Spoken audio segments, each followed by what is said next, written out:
વલસાડ નગરપાલિકાના ભાજપના શાસનને આજે 1 વર્ષ પૂર્ણ થયું છે, પરંતુ આ ઉજવણીના માહોલ વચ્ચે વિપક્ષે શાસક પક્ષની કામગીરી પર ગંભીર સવાલ ઉઠાવ્યા છે। વલસાડના મોગરાવાડી વિસ્તારમાં આજે કોંગ્રેસ દ્વારા ઉગ્ર વિરોધ પ્રદર્શન કરવામાં આવ્યું હતું। વલસાડ નગરપાલિકામાં ભાજપના શાસનનું 1 વર્ષ પૂર્ણ થતાં આજરોજ કોંગ્રેસ દ્વારા મોગરાવાડી વિસ્તારમાં કોઈ પણ કામ ન થયું હોવાના આક્ષેપ સાથે મોગરાવાડી ગરનાળા પાસે ભેગા મળી વિરોધ કર્યો હતો। સાથે જ પૂર્વ ચૂંટાયેલા પદાધિકારીઓ અને કોંગ્રેસી નેતાઓએ 1 વર્ષના સમયગાળા દરમિયાન પ્રજાજનોએ ભારે હાલાકી ભોગવવી પડી રહી છે તેવા આક્ષેપો કર્યા છે। સાથે જ કોંગ્રેસે આક્ષેપ લગાવ્યો છે કે આ વિસ્તારમાં એક પણ નવા કામો શરૂ નથી કરાયા। જે કામો હાલ ચાલી રહ્યા છે જે તેમના નગરપાલિકાના સભ્ય હતા તે સમયમાં મંજૂર કરવામાં આવ્યા હતા।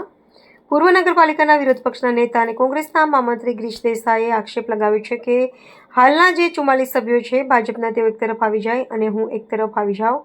મારી ચેલેન્જ છે કે તમે મારાથી ડિબેટમાં ન જીતી શકો અને અમે ડિબેટ પણ તૈયાર કરવા તૈયાર છીએ।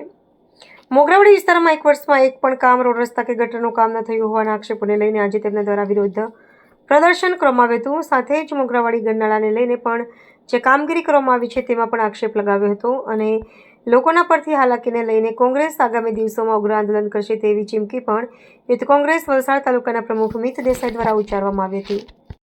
19/2/2026 ના રોજ નગરપાલિકાનું 1 વર્ષ પૂર્ણ થયું છે, એટલે અમારા કોંગ્રેસ સમિતિ દ્વારા એક આ લોકોને ખુલ્લા પાડવાનો, એ લોકોની કામગીરીને નોટિસ કરીને જે જવાબ આપવાનો હતો તે આપવા માટે કાર્યક્રમ રાખવામાં આવ્યો છે। અને હાલમાં તમે જોયું કે 2011માં સંજયભાઈ, ગિરીશ કાકા, વિજયભાઈ એટલે આખી કોંગ્રેસની પેનલ દ્વારા કેટલી મહેનત દ્વારા આ બ્લોક નાખવામાં આવ્યા હતા સ્વભંડોળના ખર્ચમાંથી, જે આશરે 5 લાખના ખર્ચે બનાવવામાં આવ્યા હતા।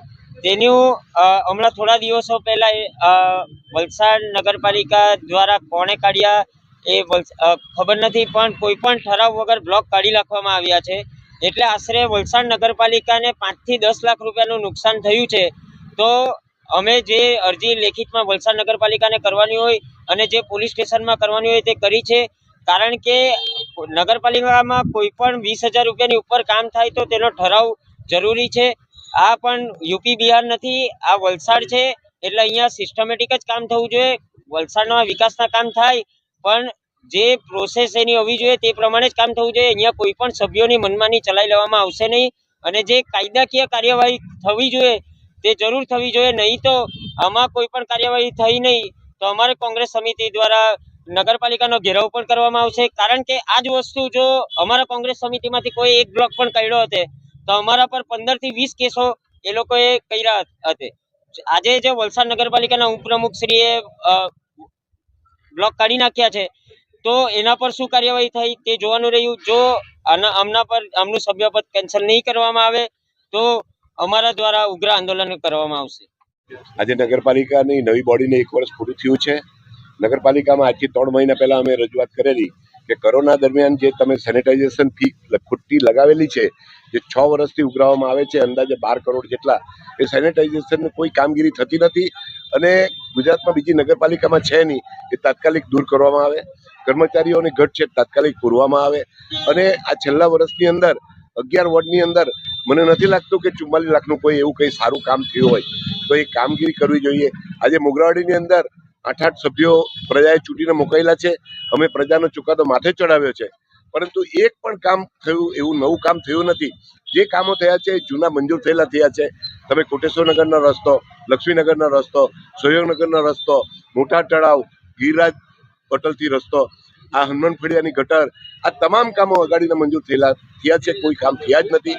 અમે આ નાણાંની અંદર જે પ્રશ્નો ઊભા થયા છે તે એ ગેરસમજથી ઊભા કરેલા છે અને ખોટી રીતે કરેલા છે। કોઈ પણ જાતના ઠરાવ કર્યાના બ્લોક કાઢવામાં આવેલા છે અને સરકારી મિલકતને નુકસાન થયેલ એટલે પૈસાનો નાણાંને નુકસાન થયેલી છે, એની જે તે કાર્યવાહી કરવામાં આવશે। પરંતુ અગાઉ અમે ફૂટબ્રિજની માંગણી કરેલી અને ફૂટબ્રિજ આ થવો જોઈએ એ માંગણી અમે ચાલુ રાખશું। અને આપને જાણીને આનંદ થશે કે કનુભાઈ દેસાઈ જે શહેરી વિકાસ મંત્રી, નાણામંત્રી છે, એમને 33,504 કરોડ રૂપિયા આ શહેરી વિસ્તારો માટે ફાળવેલા છે।